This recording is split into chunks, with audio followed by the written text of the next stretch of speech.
Are we all set? All right, good evening. If we can stand for the pledge, please. I pledge allegiance To the flag of the United States of America and to the republic for which it stands, one nation, under God, indivisible, with liberty and justice for all. Good evening, everybody. Happy New Year. First off, I would like to welcome Carlos Reynoso, who is our new board member, replacing Lee Crouch, who resigned last month. Carlos, we are very happy to have you. Welcome aboard to the Board of Education. And Christine Caselli is back, and we'd like to congratulate her on the birth of her baby Ava, who's just, what, a month old now? A month tomorrow. A month tomorrow. Congratulations. Welcome back. Congratulations. Jeff Gutman is running a little late. He'll be here shortly.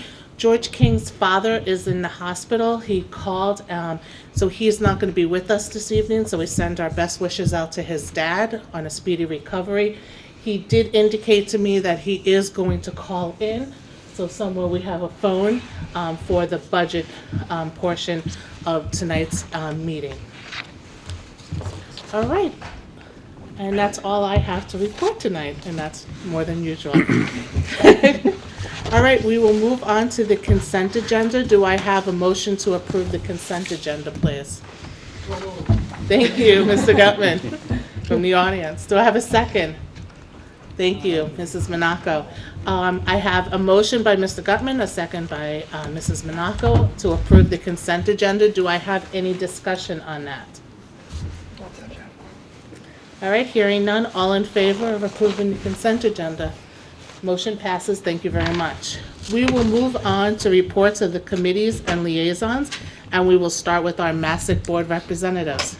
Hello, everyone. Well, this Thursday, January 7th, is Alumni Day, where freshmen in college come back to Massac and they talk to the juniors and seniors. It's great because they answer any questions that we have, for example, anything about the admissions process or what they did differently in high school or anything about college life, which is really great. It's a good resource for us. And also, January 7th, a representative from FAFSA is coming to help senior parents fill out the student financial aid forms, so that's good because that is a lot of forms and it takes a lot of work. And also, on Thursday, the Massac Choir has a chorus concert. The next Wednesday, the 13th, will be College Funding 101, and that's for juniors and lower, which essentially just tells the parents how to start saving money for college and whatnot, and how to go about that process. That next Friday, the 15th, midterms start, and quarter 2 ends the 14th. And tomorrow is the Massac swim team's first home meet against Brookfield. We would all like you to join at 4 o'clock. Great, thank you so much. Do we have any other committee reports this evening? John, do you need to speak to policy here or just wait until the time? And I believe that would probably be George.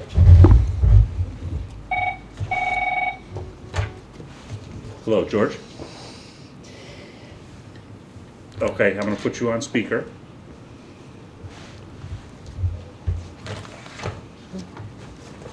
Can you hear us okay, George? I can, thanks, Jim. Can everybody out around the table here? Yes. Yes, we can. All right, thanks for being here, George.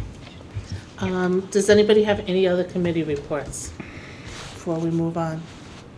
All right, hearing none, we will move on to public participation. All right, seeing nobody in the audience, we will accept our own administrative staff. Not nobody, but we will move on to then the report of the superintendent.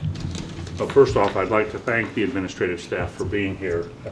They like to come, even if I say that your presence really isn't necessary for final discussions on the budget before the board is kind of forced into making a decision of what budget you're going to go forward with. They still come out strong every time to support whatever it is we do with the budget. So at the last meeting, we had been talking about two possibilities occurring from the previous budget. We had a 2.43% budget was where we were 2 weeks ago or so. We since have gotten an additional retirement at Jockey Hollow. We can save $48,000. We do have to backfill that position, but we can backfill it with a less seasoned teacher and save $48,000 for that. And we did talk with Jay Fiorillo from Ovation. He and Cigna had been in constant discussion, really all fall, about the original number that they had given us. If you remember, they were telling us originally to budget $500,000 increase to our medical benefits. And the reason for that wasn't because more people were using the benefits. It was that the cost of the benefits themselves, the cost of the services was increasing so dramatically over time. So consequently, they had said 500,000. They then came back and, after a careful look, we got a couple more months of data in on our reserve fund, and they're recommending now that we take out $205,744 from that 500, and that brings us those two items, the early retirement, the retirement and the reduction in our medical expenses, brings us down to a budget of 1.96. And at this time, I am not comfortable going any lower than 1.96 at this early stage of the game. The potential exists for Ovations to come back to us in a month or 2 months and say, maybe you could take a little bit more off of the projected increase. But I'm not willing to do that now. There's still what happens in our medical costs in the reserve fund is that in the beginning of the year, people are paying out of their HSA and their deductible. When the deductible gets used up, that's when the medical reserve starts to get hit. And so you do see a spike in activity come the springtime. So we want to be careful. We don't want to be in a bad spot with the medical reserve fund years to come. We have made great strides in managing that fund with the Board of Finance help in determining the range that we'd like to keep that in. And so that's where we are right now. The only other thing that's not in this budget, and I just want to make sure that the board, if we're going to have a discussion about the budget, that this is on the table, and that is that we have those the 3 oil tanks, 2 Monroe L and Stepney oil tanks that have to be removed this coming summer, in the summer of 2016. Massac is scheduled to have their tank pulled in 2017. Okay, our suggestion, and I did propose this to Mike Manjos directly, was that these should be bonded projects, okay, spread out over some period of time, not a one-shot operational budget kind of a thing. So we did not include the cost of those projects in this budget. So we're at risk here. If the town does not go forward with the bonding for those projects, we could be in a bad situation. We have no choice but to pull those tanks. It is the law, 25 years, they have to come out of the ground. It's a wise thing to do anyway, because if you did get a leak in this day and age, you'd be spending really crazy money to remediate the spill. So you want to avoid that at all costs. So there's the big risk. The big risk is those oil tanks. I think the other thing, that I'm hopeful, and maybe with the mild winter so far, you'd never know it tonight, but maybe we can make some savings in some energy costs this year, because we have that F-550 truck. We're not sure it's going to make it through the end of the year. That's an $80,000 problem that we have, that we're wrestling with, and so we'll just have to kind of watch that. There's some discussion that maybe we can bond that as well, but that will remain to be seen with the town. And lastly, I think the only other issue with budget, and it's more an issue with this year's budget than next year's budget, is this ongoing problem that we've had at Monroe L. First of all, our crew, custodial crew over there, Bill Jarosco, Al Mosey, and those guys did a bang-up job. They worked all week. They even worked on New Year's Day down in those trenches to solve the problems that we've been having with that leak. What happened is that the once they repaired the leak on the condensation pipe, those pipes had not been used to having full pressure anymore. Okay, and they're very corroded pipes, so they sprang a couple more leaks. So we're gonna replace a whole length of pipe now, just to be on the safe side, because you can see it, it's just splashing out of the pipe. And the photographs that we have of the pipe now, these pipes were probably, Jack, were they original, late 1938 pipes? As far as we can gather, it appears that they are. You know, and they're laying in the floor of the tunnel on the dirt. Okay, so the bottom side of these pipes are very corroded, and you know, we had to go for the asbestos abatement during that week. Once the air quality was tested, the plumbers got in there, mechanical got in there, and replaced sections, repaired sections, and we're waiting for a couple more parts, and then we'll do that whole line from the boiler room to the back of the building. But that was an unexpected expense that we're gonna fund this year out of emergency building repair, right, Gabby? Yeah. That's what it's there for. Yep. So, you know, there's always those unknowns that happen, and preparing a budget for a year hence has all of those same unknowns in it. You know, we keep our fingers crossed. You know, we did fairly well with last year's budget. It was a harrowing experience towards the late spring. We were getting a little bit worried, but we got through. And this budget that we've prepared for next year is also a lean budget, but it gets us everything that we need to do. The vast majority of it, if you remember from our presentation, is in our human resources, you know, between contractual and medical and those kinds of things. We offset a lot of that by controlling what we're backfilling in the retirements. We're trying to use attrition to shrink our staff, and we've been consistently doing that. So with that, I'll leave it open to questions. The administrators are here, Gabby's here, and certainly I can answer any questions that anybody has, but my recommendation to you is a revised budget of $54,861,767, or a 1.96% increase over this year's budget. Jeff, you had a question? Yeah, bonding. Do we have any things that are coming to end that we're paying on now? My understanding is that the town is retiring some bonded debt this year. Gabby, do you know more? It's about $4 million that they're retiring. I don't know off the top of my head what it specifically relates to.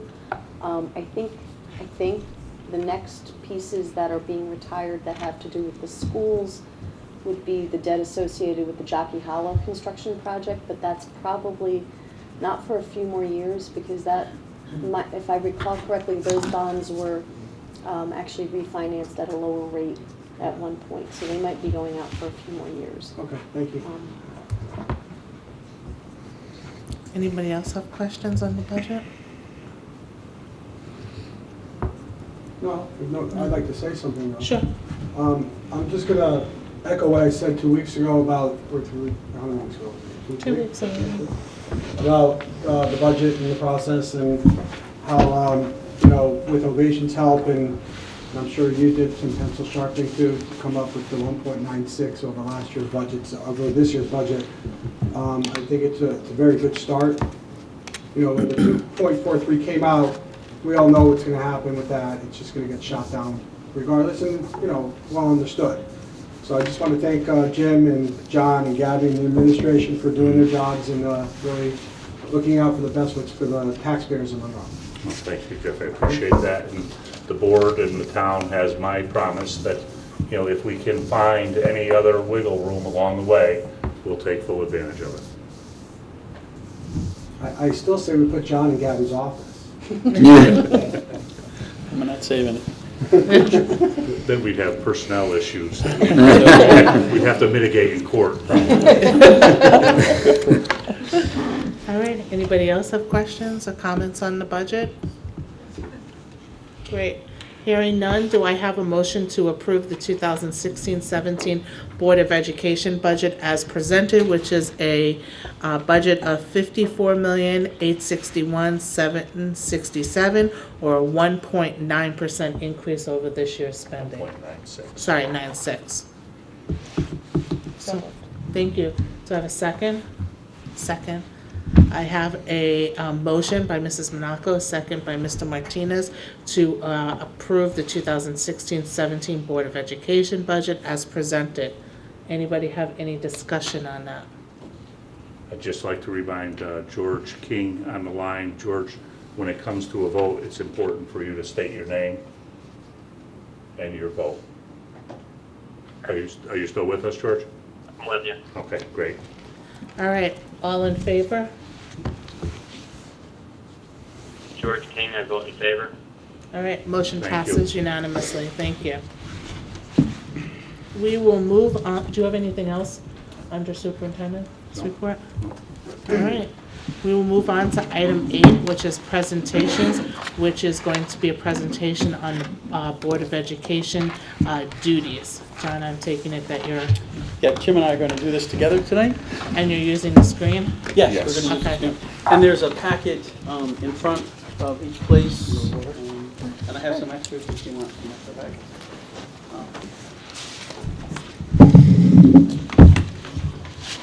Donna, I'm gonna drop. All right, George, thank you. Thanks.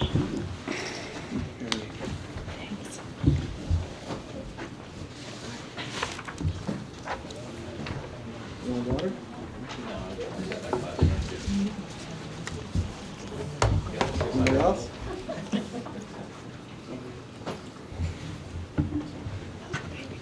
I have a couple of comments that I'd like to start off with and kind of preface this Board of Ed professional development tonight with a couple of comments. One of which is this is actually a very timely presentation because we have 4 new board members, and that hasn't happened in a while.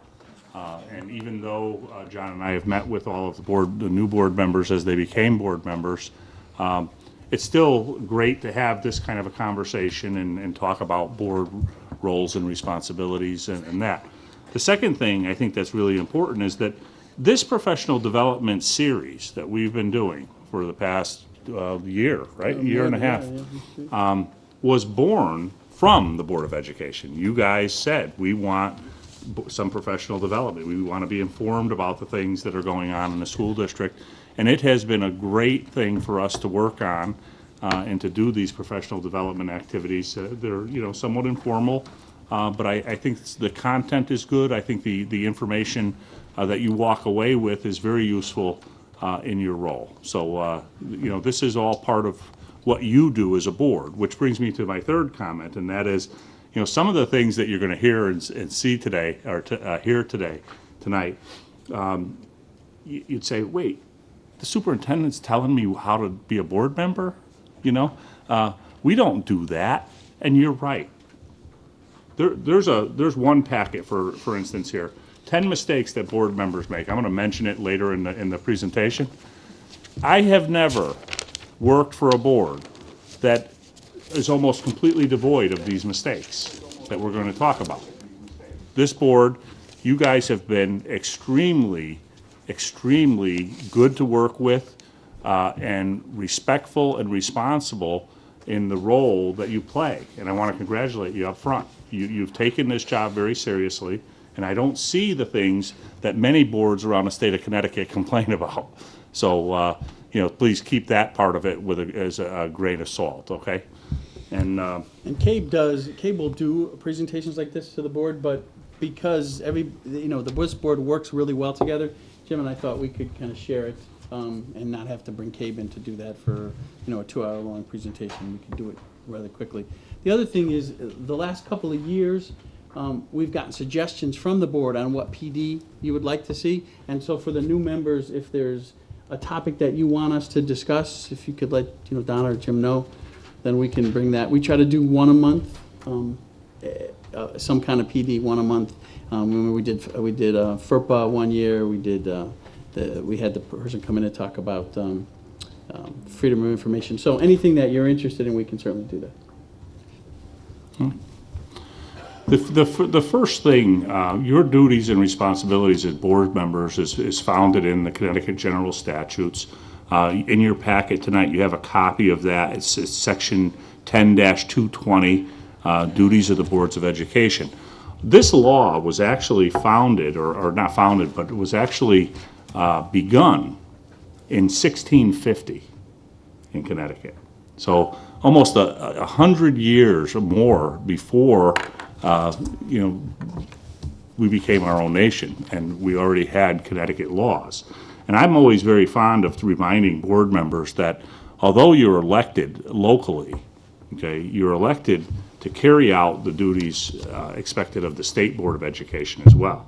So although you're a locally elected official, you're really serving in the capacity as a state official as well. And that's all right in the statute itself in the first couple of lines.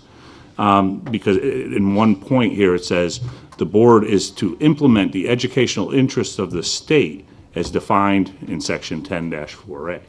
So when you go through all of those responsibilities, like making sure that there's adequate instructional books, or the equitable allocation of resources and the proper maintenance of facilities, all of those bulleted items that come from the statute, okay, are all directed from the state, basically. And so you're representing the local interests and the people that elected you as the officials, but you have this other layer that guides you in the form of the state. You want to add to that, John? We took the liberty to just take this law, 220A, and we just summarized some of the important parts of it. So the first section really talks about your duty is to maintain a good public schools by implementing what Jim said about the state. But I was surprised to see, or happy to see, what it included. So you have to make sure that there's appropriate allocations for instructional supplies, for equipment, for technology and facilities. Those were really, they're specific in the law about what you have to do. Transportation of students, for instance, is in there as well. One of the big ones is to develop goals, okay, which you guys have taken very, very seriously.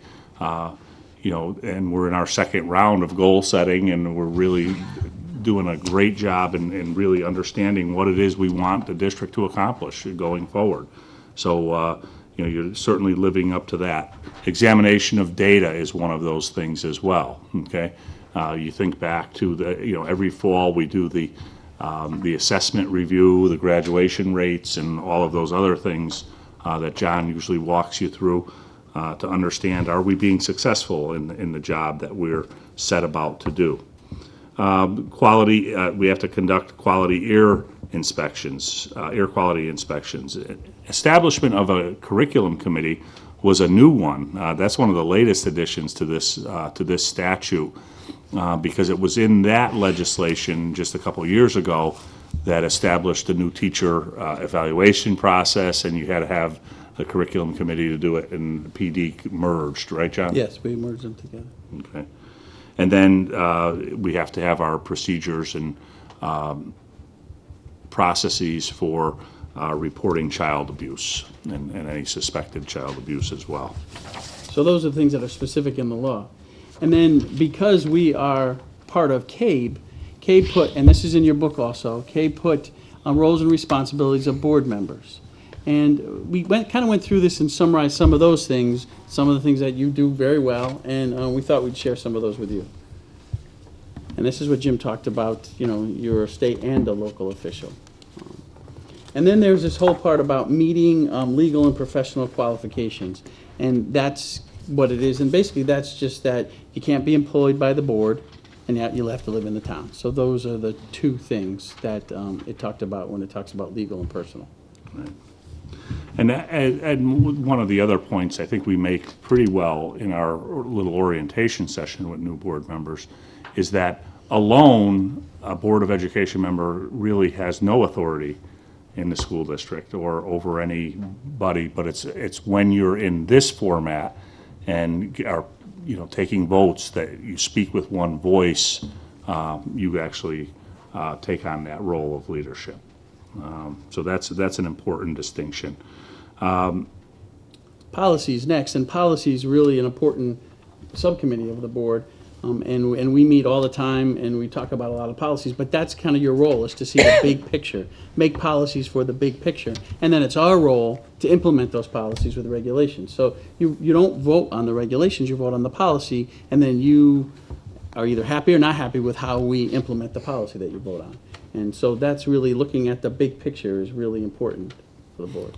And I think, one of the big ones too, and, this is true of every Board of Education, is your responsibility to secure adequate funding for the school district. You do that through the superintendent, through the team here, but you're also that voice that's out there in the public saying, we studied this budget, we understand this budget, and, we need the funds to do this in order to carry on the kind of quality education that you've come to expect in town.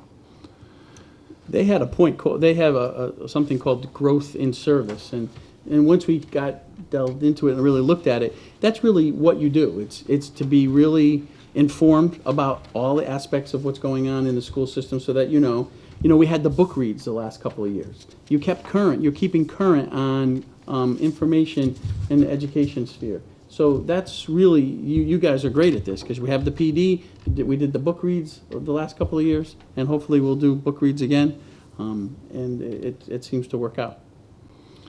And then you have a direct responsibility in curricular leadership as well. And we try to involve you as much as we can in that process. Unfortunately, a lot of that happens in the course of the work of the day.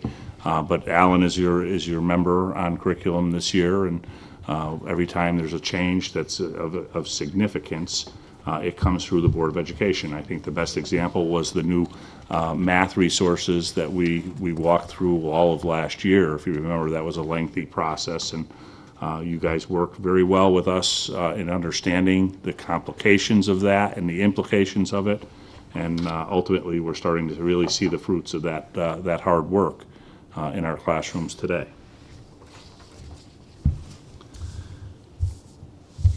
And then the other thing that CABE did for us was to look at a code of ethics for Board of Education.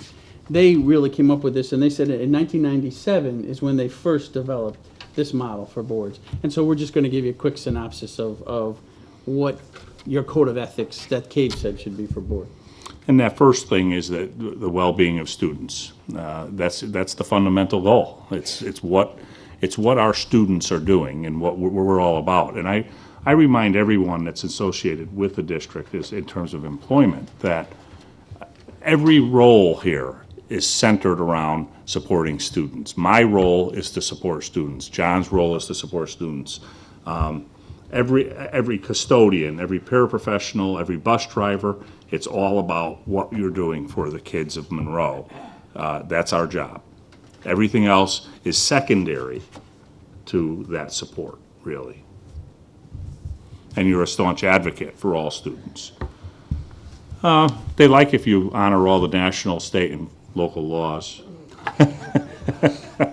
And I think the staunch advocate, the key word here for me is all students. You're just not picking, one kind of student. It's all of our students, and all of them need our support. Clear and appropriate communications are so important. I think that the times have certainly changed. We really are in a fishbowl these days. We're on TV right now. Our minutes are posted. Our agendas are posted. Any information that's of any substance is typically linked on web pages and fully accessible.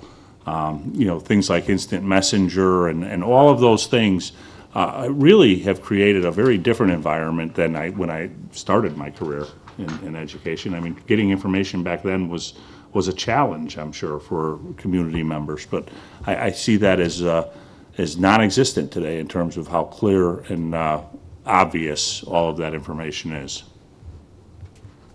Professionalism, honesty, how you conduct yourself at these meetings, I think, that says a lot to the community.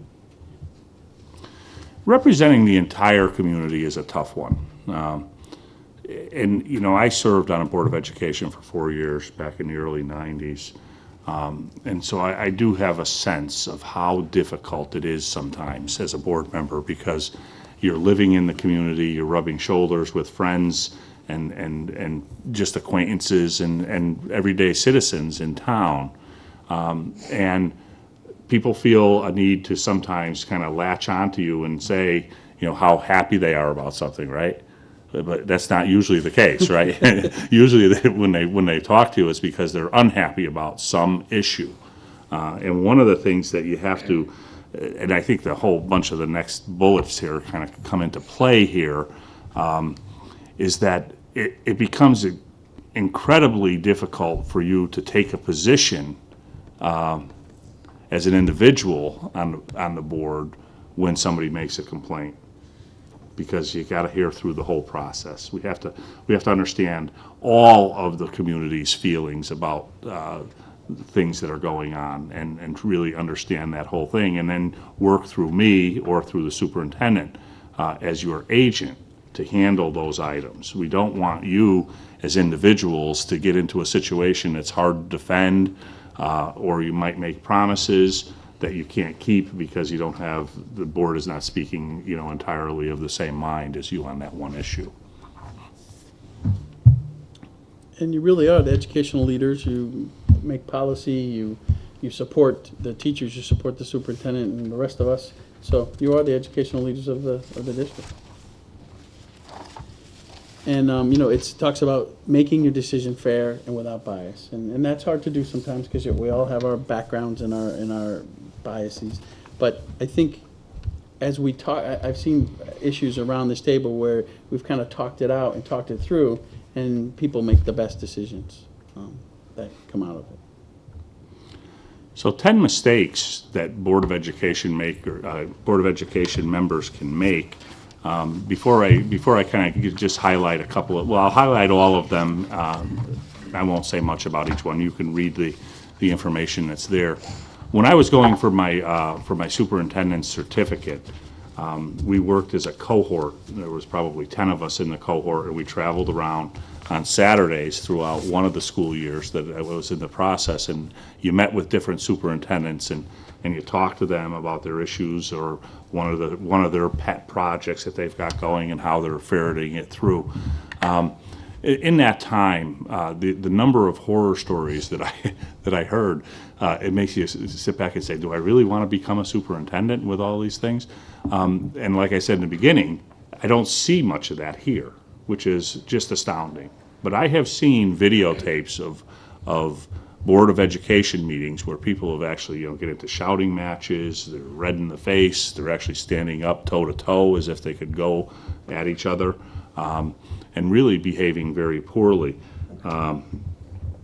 And like I said, I feel blessed to be in a situation where that kind of thing is just not happening. It's just not a part of who we are as board members. But one of them is, one of the mistakes that board members will have is a lack of patience. A project might be slow going, or something might be moving through the process, and there is a process, and we kind of pride ourselves on being collegial. Being collegial means it takes time sometimes to get to solutions, because you want to get everybody's opinion and weigh in and that kind of thing. So it's really important to be patient and work with the process. You look at our RFP processes and contract negotiations, and none of this stuff happens overnight. The poor behavior, the temper tantrums, use of off-color language and throwing things and things, again, this is not something that you guys do. So challenging the board after a vote, and again, I haven't seen this with you, but this is a very common problem in many boards of education where once it's important that everybody, their voice is heard when votes are taken, okay? And you may feel very strongly about something, and it is your right and your responsibility to voice the concern that you have, okay? But once the board takes a vote, and if the vote goes against what you were thinking, it's really a board member's obligation to go with what the board had decided. Because once the vote is over, that's the way the board is going, and we should all be on board and move forward with that. Acting like a lone ranger.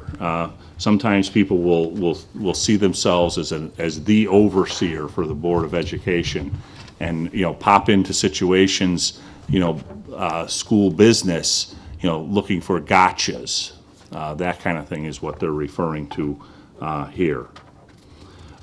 Sometimes not being able to see the forest because of the trees. That's kind of related to what I was just talking about. We oftentimes have to look at the big picture, okay? Unfortunately, there are the statistics and how we're doing are important, okay? And when you get, like, you take our SBAC scores this year, for instance, you know, in some of our grade levels, we were so good. We were in the top 10, in the top 3, in the top 1 in one case in the state of Connecticut, okay? But there were still kids who did not pass that test, right? And so, you know, we have to look at the forest. We're doing well, and let's not lose sight, though, of the trees as well. Dropping a bomb at a board meeting, that's usually a gotcha thing, okay? That's something that somebody would throw out, you know, challenging somebody else on the board just to embarrass somebody. And the superintendent doing that also to you could be a problem as well, and I hope I never do.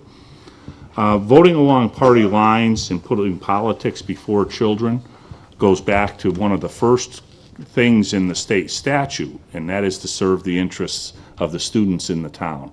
So once we're on a board like this, you know, party lines and that kind of thing can really get in the way of good decision making, and you want to be careful. You want to guard against that and make sure that you know, the children are first and foremost in all of your decision making.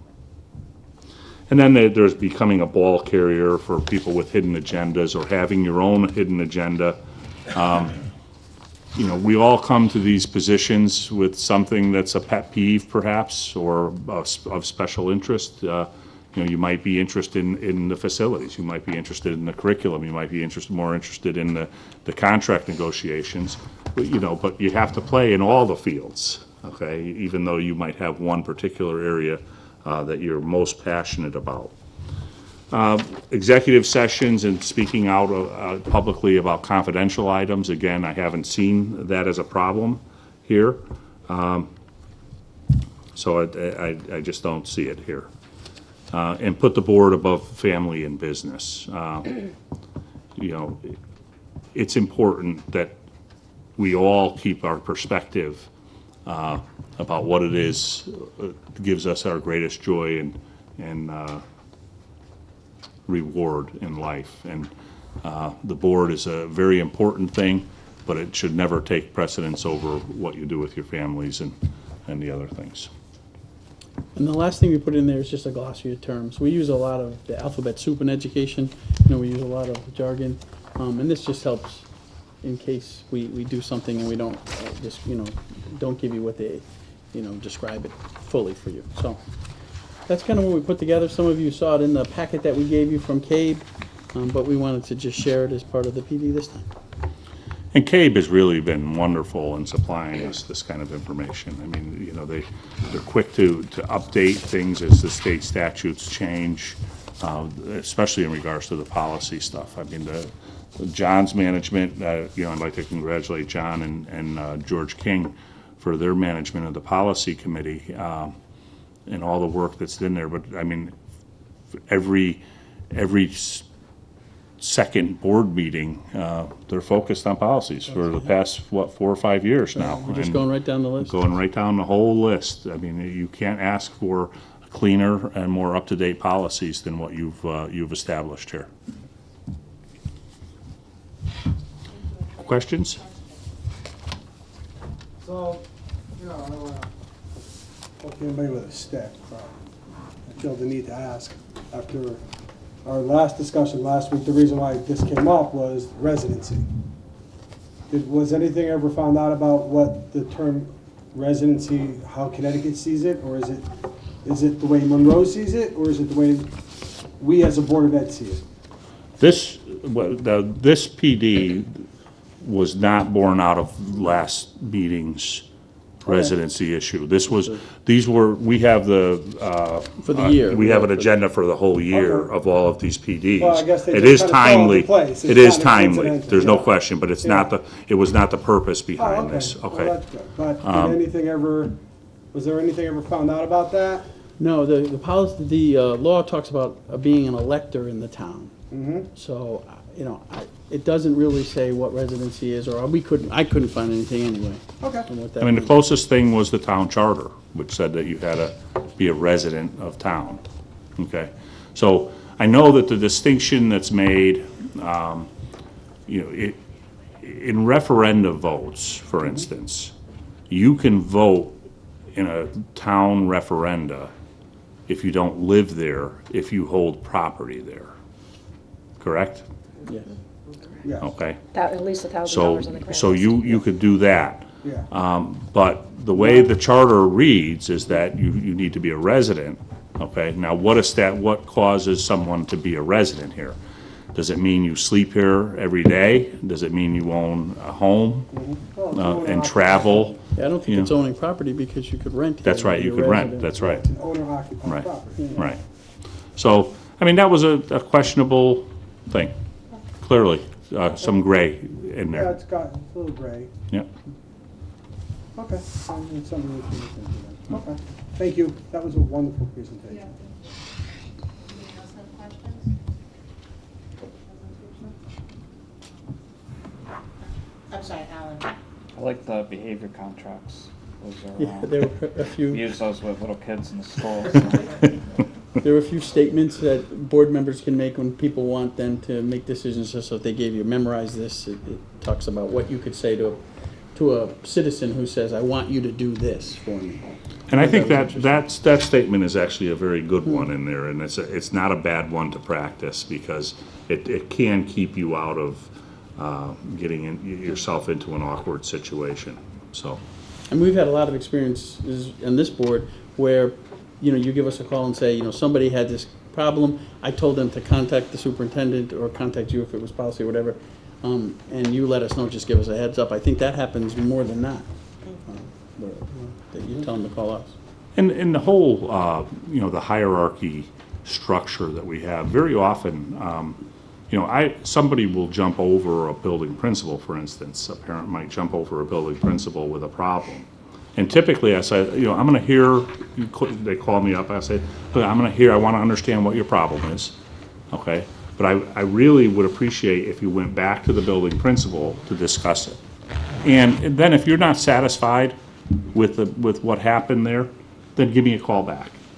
And I'm gonna be the one to have the principal call you too, okay? So if that doesn't happen in a timely fashion, you call me back and tell me as well, and then I'll follow up on it. But we settle the problems usually much more efficiently the closer you are to where the problem occurred. I'm sure many of you have seen the swing set that was designed by various people. If people could help me out with it, but it shows a swing set of a swing on a tree, okay? And there's like 10 different pictures of it. And what the kids wanted was a swing on a tree that went back and forth with ropes. And then they showed a picture of how the parents designed it, and it would show that the limb was cut off and the swing was on the ground. And then they showed it as maybe as an engineer would do it, and it had all kinds of props and different things holding up the branch so the branch didn't break, etc.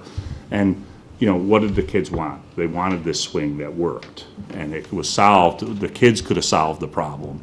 It was only when the adults got into the action that we didn't solve the problem very effectively. So I always love that picture and that analogy. So the closer to the bone, the closer to the problem that you can solve it, usually is the most effective. Anybody have anything else? I just want to make a comment that as a school administrator, I have attended board meetings in several districts, and this is by far the most civilized board I have ever witnessed, and I say that with all sincerity, because I've seen how students become casualties over a period of time. And even from years ahead, when a Board of Ed does not work, professionally and civilly, and I honestly, I'm very impressed with. I'm only here 4 months, and very impressed with, and I think it's a testament to your leadership as well, the relationship you have with the board, and seeing all the administrators here tonight that are present tonight. Again, it's all in the spirit of the commitment for kids. And like I said, I've seen the opposite, and it has a very devastating effect on kids. And so Monroe is very fortunate to have this group, There's something very special happening in Monroe. no question. Okay, there really is, and it's a culture, it's a collegiality, it's a culture. It plays out in all of our school buildings. It plays out here. It's really quite something. Thank you for what you do. I just wanted to ask them what they thought about these comments. As students. Yeah, we think the board does a good job. They're very thorough with everything they do, the presentations, and make sure to answer every question. So, yeah. That's great. I mean, yeah, I think the board's great, and as always, keep our needs in mind sometimes. Great. Awesome. Thank you.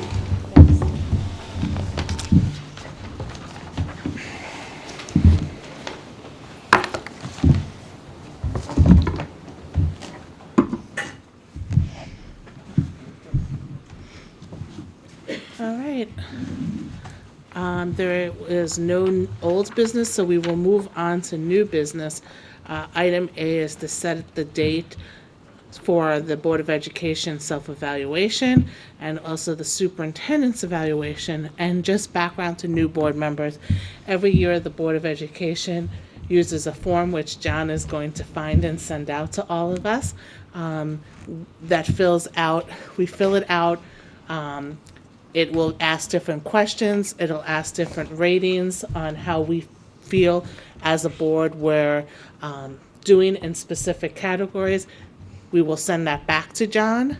John will compile it, and then we will meet as a group to discuss the results of our self-evaluation, and we do that annually and try to work on ways to improve different things that come out through that self-evaluation. And then the superintendent's evaluation, I'm going to look, and John is also going to look for the form, because the one that we used last year when we sat down and discussed was not the right one. I think we used the CABE one, so we're going to go back and figure it out and find it. We will again get that out to everybody so that you guys can start compiling Jim's performance. And then we will meet as a group and have a executive session with Jim, and then we will meet privately to go over the evaluation, and then we will meet again with Jim to present that evaluation once we finalize it and we're happy with it to present to Jim. So we're going to talk about dates for those two things. There were a couple problems with the way I presented this on the agenda. I just want to clarify it. First of all, there's a problem with the date, because the next board meeting is the January 19th, not the 16th. Okay, so I made an error there.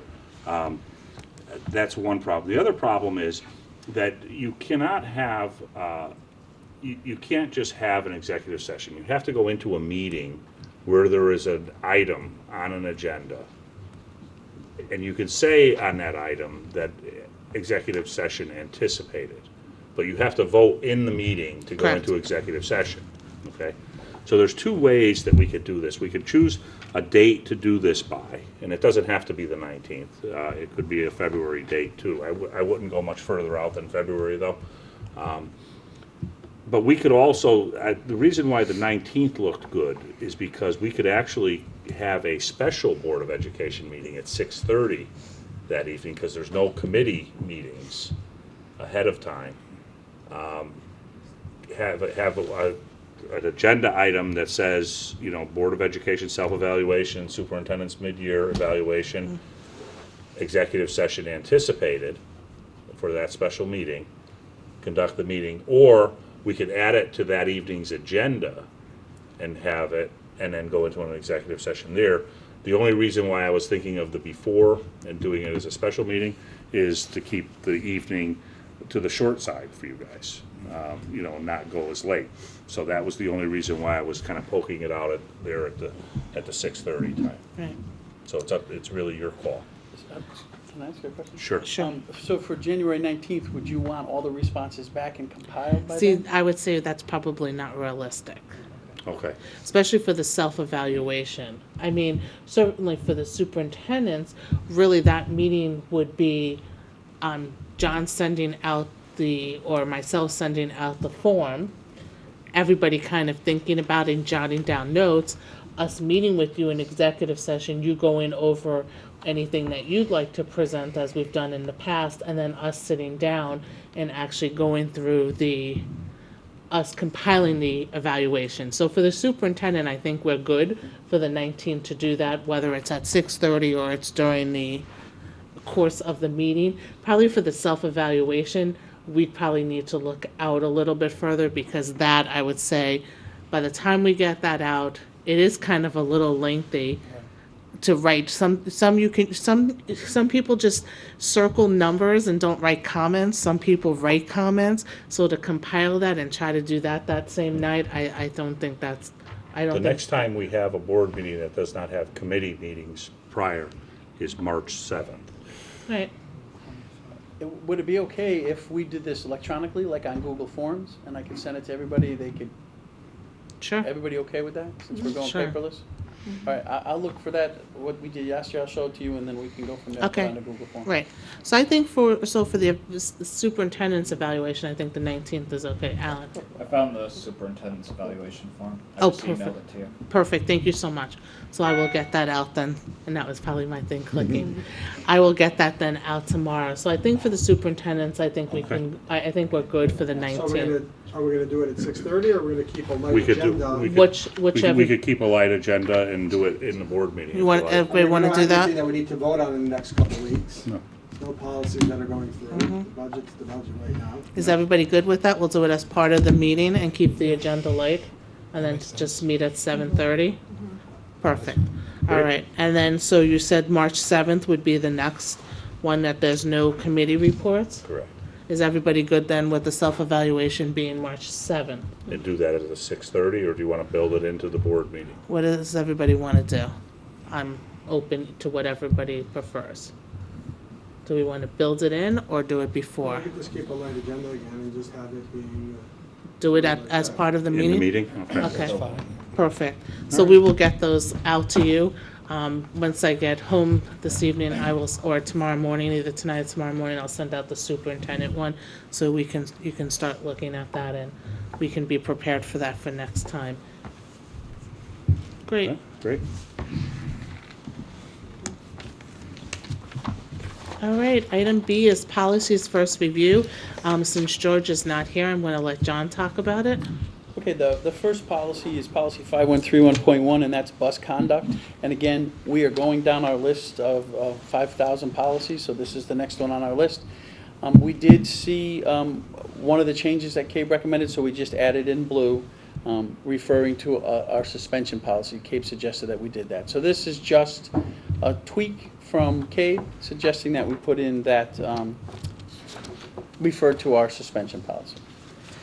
The next policy is a policy that's been a couple of years in the making. It's our nutrition policy, policy 6142.101. In 2014-15, we convened a district-wide nutrition committee. And that committee was made up of parents. There was a Sodexo rep on there. We had nurses, administrators, and teachers. And it went for a year and a half. And we talked about what should the nutrition policy be, what should our policy be about food in the schools. And what we looked at is we looked at three different things. We looked at nutrition. That was important for us to look at. We looked for allergies because we have an allergy program and a plan that was developed by Anita Alarcon and her committee a few years ago. We still have to be very mindful of that. You know, that's the peanut-free, nut-free tables or latex-free allergies.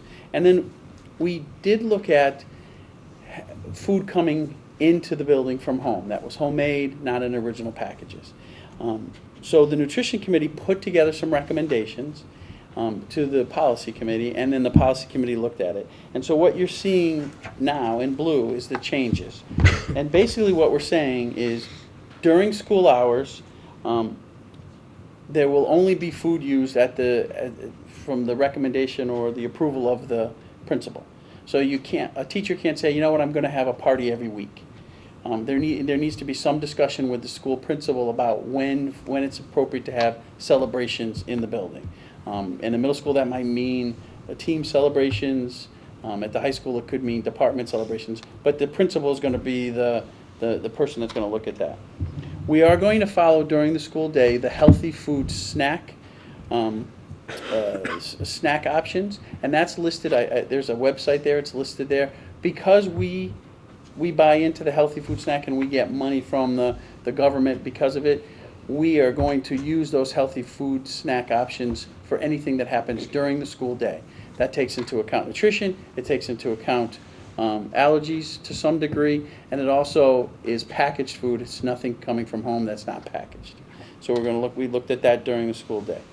Then we talked about field trips, and we said, really, we can't be responsible, the school can't be responsible for students' food choices on field trips. We can make recommendations, but because a field trip could be with a group of students, we are not going to touch that. So we're saying that on field trip, the district's not responsible for students' food choices. We want parents to take care of that. Fundraisers, same as it is right now. You can't distribute the food fundraisers in school. And then finally, after school, we are not following we don't need to, and we're not following the healthy food options list. But we're saying after school activities, the foods need to be in the original packages and not homemade. And there's a lot of reasons for that. We could discuss it if you'd like, but the committee kind of really talked about that we want to make sure our food is safe. We don't know about cleanliness of kitchens. We don't know about the food allergens, that cross-contamination, things like that. So that's the policy. And the blue is the addition. The red is what we crossed out of our old policy, and then the rest of the policy stays. Great. Thank you. These will come up for a second review and a vote at our next board meeting. All right. Does anybody have anything else before we move on to adjournment? Just a comment, now that you've adopted the Board of Ed budget, Gabby will get to work and showing the line item changes in this, and we'll have that document all prepared in a couple of days. Great, thank you. Anybody else? All right, do I have a motion to adjourn? Second, thank you. All in favor? Motion passes. Thank you very much, everybody. Thank you, everyone.